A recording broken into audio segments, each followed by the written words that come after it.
ദക്ഷിണ ചൈന കടലിൽ ചൈനയുടെ ആധിപത്യം തുടരുകയാണ്. ചൈന വിയറ്റ്നാം പിടിച്ചെടുക്കാനുള്ള നീക്കം നടത്തുന്നു, അല്ലെങ്കിൽ വിയറ്റ്നാമുമായി യുദ്ധം ചെയ്യാനുള്ള നീക്കം നടക്കുന്നു എന്ന് നേരത്തെ തന്നെ വന്ന റിപ്പോർട്ടുകളുണ്ട്. ചൈനയുടെ ലക്ഷ്യം തായ്വാനാണ്. തായ്വാൻ ചൈനയുടെ ഒരു പ്രദേശമായിരുന്നു, ഇപ്പോൾ സ്വതന്ത്രമായ ഒരു രാജ്യമാണ്. ആ രാജ്യം എന്ത് വില കൊടുത്തും പിടിച്ചെടുക്കുക എന്നുള്ളതാണ് ചൈനയുടെ നിലവിലത്തെ ഒരു ആഗ്രഹം എന്ന് പറയുന്നത്.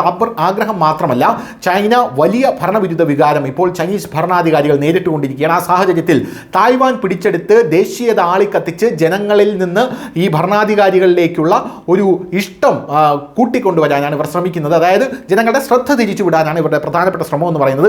ഇതിനിടയിൽ ഫിലിപ്പൈൻസുമായും ചൈന കൊമ്പ് കോർക്കുന്നു എന്നുള്ള റിപ്പോർട്ടുകൾ പുറത്തു വരുന്നുണ്ട്. ഇപ്പോഴിതാ ഇന്ത്യയുടെ ലഡാക്ക്, ഡൊമയാക്ക്, അരുണാചൽ പ്രദേശ് എന്നിവിടങ്ങളിൽ തങ്ങൾക്ക് സ്ഥാനമില്ലെന്ന് തോന്നുന്നതിനാൽ ഇന്ത്യയുമായി ഒരു കരാറിൽ ഏർപ്പെടാൻ ചൈന സന്നദ്ധത പ്രകടിപ്പിക്കുന്നു എന്നുള്ളതാണ് റിപ്പോർട്ടുകൾ. എന്നാൽ ഈ ചൈന അടിസ്ഥാനപരമായി ഒരു വികാസവാദിയായതിനാൽ ഇപ്പോൾ അത് ഫിലിപ്പൈൻസിലേക്ക് ശ്രദ്ധ കേന്ദ്രീകരിക്കുന്നു. അതായത് ഇന്ത്യയിൽ നിന്ന് പുറത്തിറങ്ങിയപ്പോൾ ഇത് ഫിലിപ്പൈൻസിലേക്കാണ് പോയിരിക്കുന്നത്.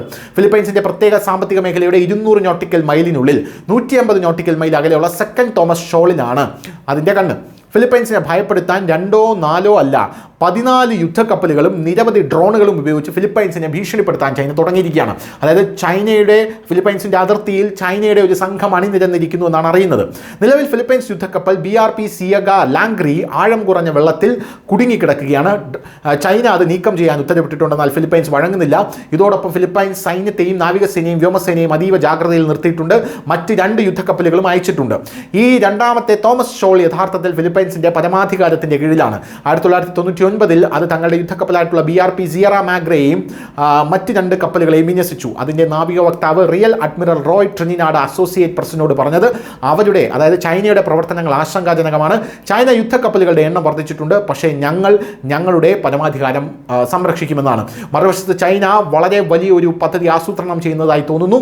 കടലിൽ യുദ്ധാഭ്യാസങ്ങൾ ആരംഭിച്ചു. വെള്ളച്ചാട്ടങ്ങൾ കടലിലേക്ക് തുറന്നുവിടുന്നു. തീരദേശ സംരക്ഷണ കപ്പലുകളിൽ ആയുധധാരികളായ സൈനികരെയും കാണാൻ സാധിക്കുന്നു. ഒരു വിധത്തിൽ ചൈന അമേരിക്കയെ നേരിട്ട് വെല്ലുവിളിച്ചിട്ടുണ്ടെന്ന് നിരീക്ഷകർ പറയുന്നു. കാരണം അമേരിക്കയും ഫിലിപ്പൈൻസും തമ്മിൽ പ്രതിരോധ കരാറുകളുണ്ട് എന്നുള്ളത് കൊണ്ടാണ്. News desk, news India Malayalam.